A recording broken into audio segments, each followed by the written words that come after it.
Hello guys, this is Jeff coming back to you live, and this is the bottom line. Just wanted to talk to you guys really quickly about being in the world but not of it. Again,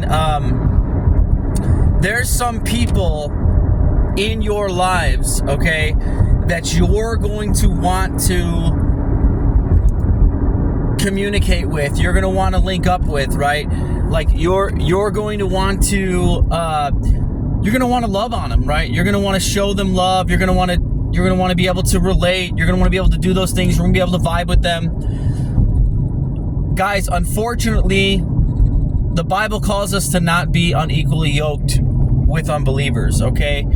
And what that means, guys, is, how can light dwell in darkness, right? And so sometimes, no matter how much you want to be able to relate to somebody, and especially if you are a person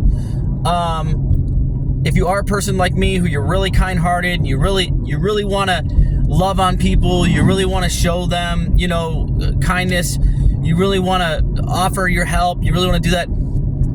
Sometimes, especially guys, people who don't have Christ in them, okay, they're not under the salvation of Jesus. They don't have Christ in them. Okay, so since we're called to be set apart, again, we're in the world but not of it, you're going to want to relate to these people. Okay, you're going to want to try to have these conversations. You're going to want to do this. You're going to want to communicate.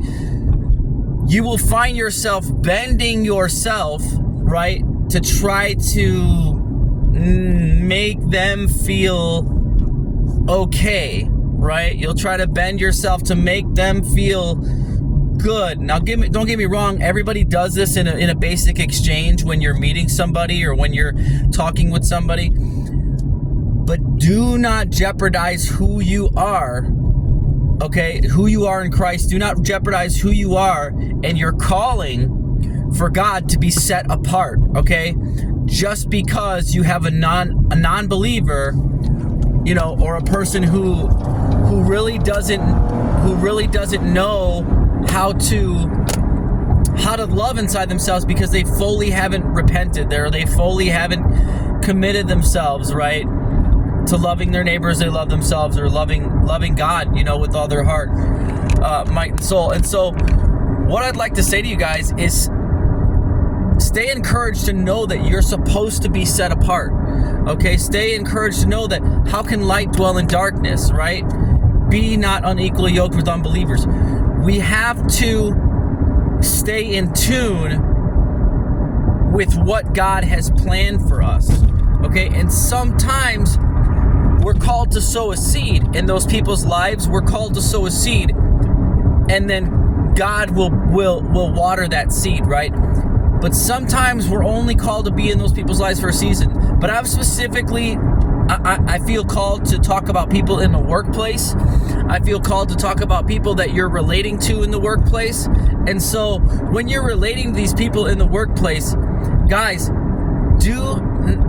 be not conformed to the world, but be ye transformed by the renewing of your mind.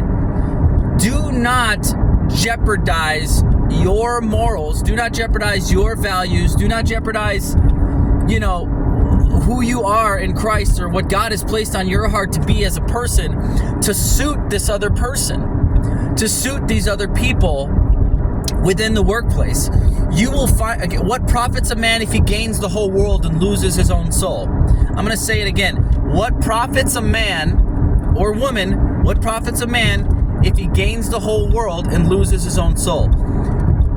You got to choose whom you serve.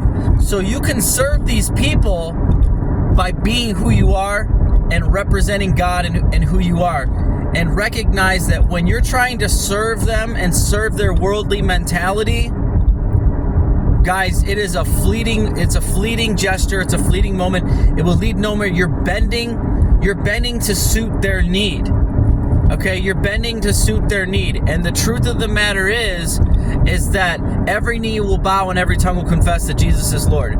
You're bending to suit their need so they can be off in their own little worldly mindset, right?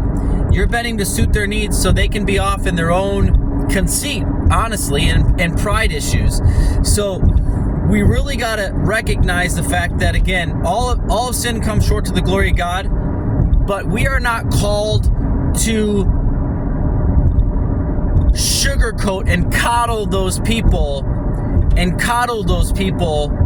who are in the workplace, and coddle them and basically submit to their inappropriate behavior, right? Submitting to their inappropriate behavior just because we have the grace and love in our hearts.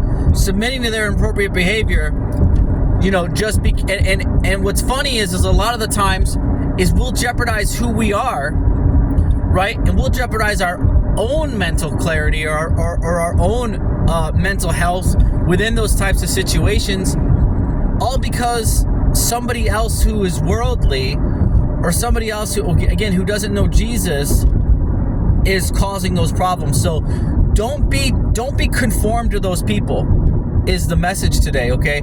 Don't be conformed to those people. Be ye transformed by the renewing of your mind. Know, again, that he's going to make your enemies your footstool. God is with you.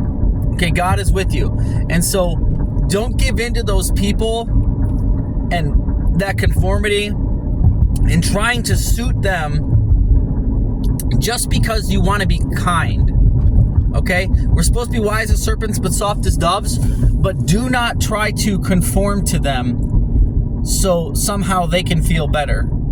You're set apart for a reason. You're the salt of the earth. God bless you. I love you. There's only one of you in this world. You are fearfully and wonderfully made. God made you for a reason. God bless you. I love you. And this is the bottom line.